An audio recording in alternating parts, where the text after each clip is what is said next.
Hello, I'm Maureen Kahn, President and Chief Executive Officer with the Blessing Health System and Blessing Hospital, and here with you today to do my weekly video update. And this week we're going to talk about what's going to be happening in the next week or so. Very soon, children across our region are going to be returning to school. We hope, fingers crossed. Some students are going to return to a classroom. Some will continue to attend their classes online, and some are going to do a mix of both. And some parents don't even know yet what's going to happen. If there's a COVID-19 outbreak after school begins, everything could change. No matter how our children are going to learn, parents and guardians must help the students and help the students in their lives prepare to resume their education. And we want to talk about how best we can help them prepare for the road ahead of them. And, our kids are our most important asset. They're our future. And today I'm joined with Dr. Lanny Stiles, a board certified child and adolescent psychiatrist with the Blessing Physician Services. And I thank you, Dr. Stiles, for being here with us today to talk about this important subject of our kids and the thought of them going back to school. So Dr. Stiles. Thank you for inviting me to participate in this program today. As you introduced me, I am Dr. Lanny Stiles. I've been here almost 20 years and am ready to talk about, answer questions, and try to provide information for kids as they go back to school, which is coming up, depending on what school district you're in, as close as 6 days from now to as much as 3 or 4 weeks from now. Yeah. In many of our social settings or even in our work group area, we get a lot of questions from our workforce and from our community about what can we do to help our children wear masks. And that's been such a debated issue out in the community, even with some adults about wearing masks. But how can we help our children when they have to wear a mask when they return to school? I think the most important thing is for the parents themselves to agree to wear the masks and to set the example. Kids watch their parents. If they see the parents wearing the mask, they will wear them too. If the parents are not wearing them, the kids aren't going to want to. We try to be positive. I try to encourage parents to talk positively about the mask. Don't talk about how negative it is, how much it's choking you or how much it's suffocating you, but it's important to wear. I've had sometimes, and I myself will sometimes tell somebody, I don't like wearing them, but it's still a part of my life and I have to wear them.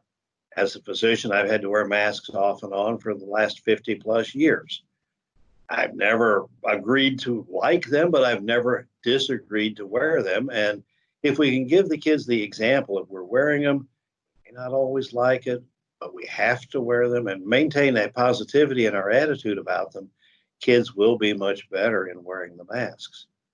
Another idea that I've heard recently being handed around, if the child wants to play electronic games, and what kid doesn't? Wear your mask. When you're on the electronic game, wear your mask. It starts them getting used to the idea of wearing the mask. So when they go to school, they're familiar with the mask and they're used to wearing it. And if the parents can just say, okay, no mask, no electronics, kids will pick it up very quickly and will learn to wear the mask, and then they will be able to go to school and do a much better job. What a great suggestion. Until you've been doing this for a while. Some of our families, as you know, we're going to be making a lot of choices in the next 6 to 10 days. Some of them are going to choose to keep their children at home and do online schooling. Some of them may even choose to homeschool rather than do online schooling. And some are going to send their children back to school into the classroom with or without a mask, depending on what the school rules may be. No matter what choice is going to be made, how do we help young people understand that in our lives, we get to make choices, and that these choices are going to be different for each family, and they've got to be able to process that, and that each family may make different choices, and that their friends and classmates don't always have to have the same choice, may not be made by their family in the same way. And so how do they get to understand that different choices by families may be made? It's a very difficult subject to deal with young children because they tend to see themselves as the center of their universe and they think everybody should be doing what they're doing. We have to work with these kids and help them. Parents have to work with them and say, we are making choices, and the parents have to be openly talking about the choices. They can't be just negative and say we're doing it because of bad things there.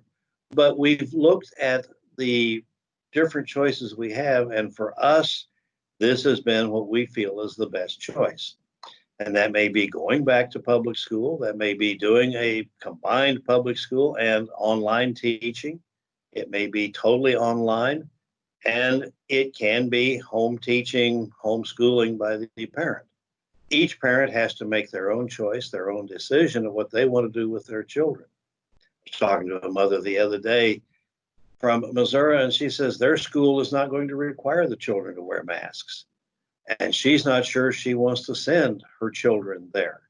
One of them has a handicap, and she doesn't feel that this little girl belongs in an open classroom. So she's trying to decide whether she's going to do online teaching or whether she's going to try to take on home teaching, which she doesn't want to do, and probably would be better off trying to do a combination of online or public school and online, but not just do homeschooling. Most parents aren't equipped to do homeschooling for their children.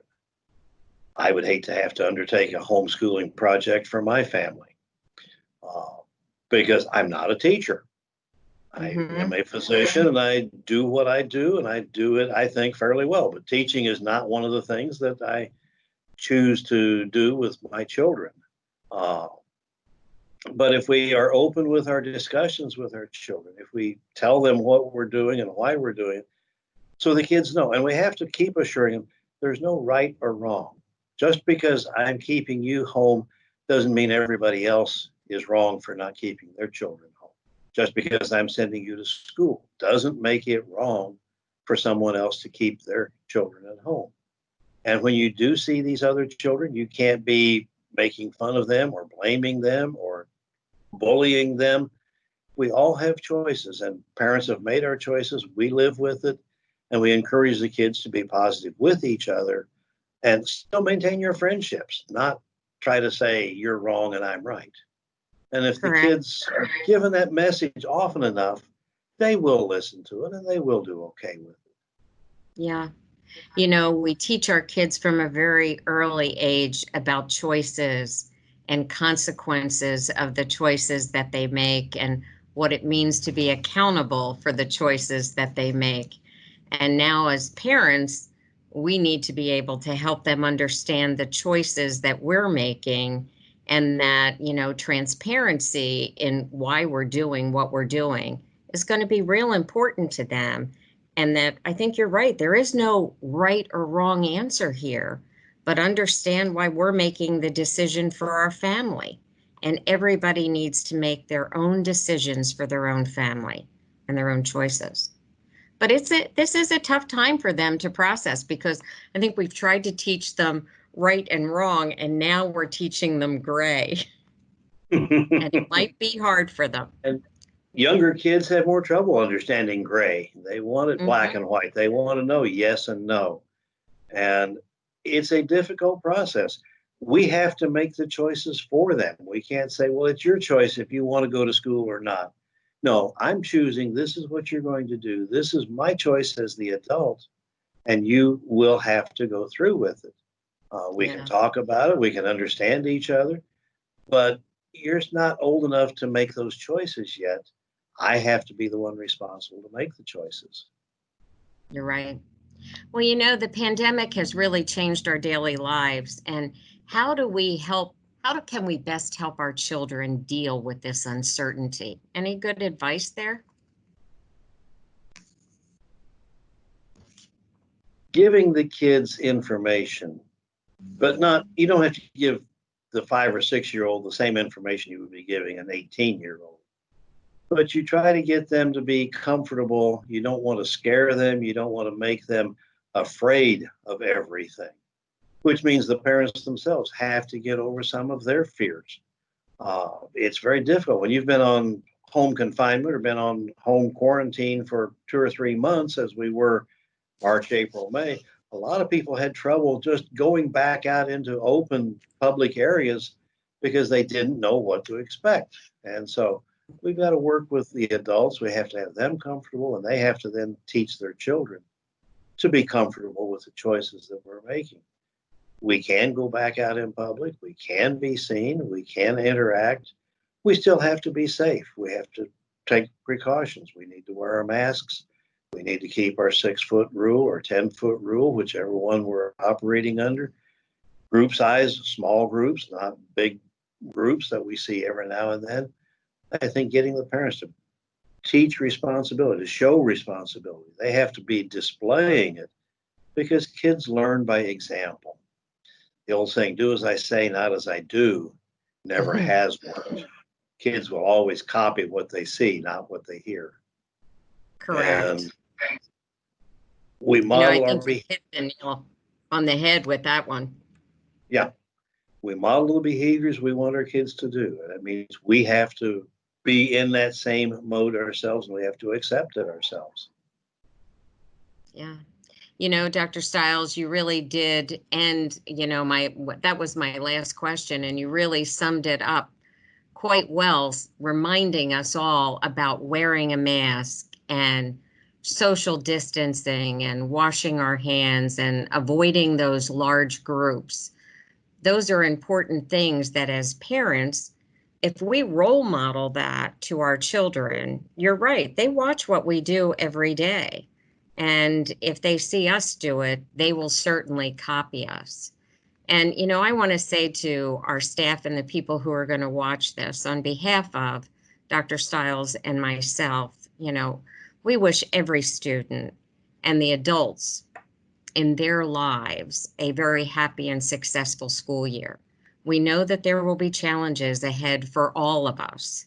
And, I want to remind everybody to remember the words of an American clergyman, Charles Swindoll, who said, life is 10% of what happens to you and 90% of how you react to it. And, I just want to make sure and remind everybody, let's be safe. Let's role model what we want our kids to do, and let's role model for each other the behavior we want our community. And remember, if you need any assistance, whether as an adult or if your children need help, we've got one of the best behavioral health centers around. Come see them. They're always there. And thank you again, Dr. Stiles. Thank you for having me in. It's been a pleasure to do this.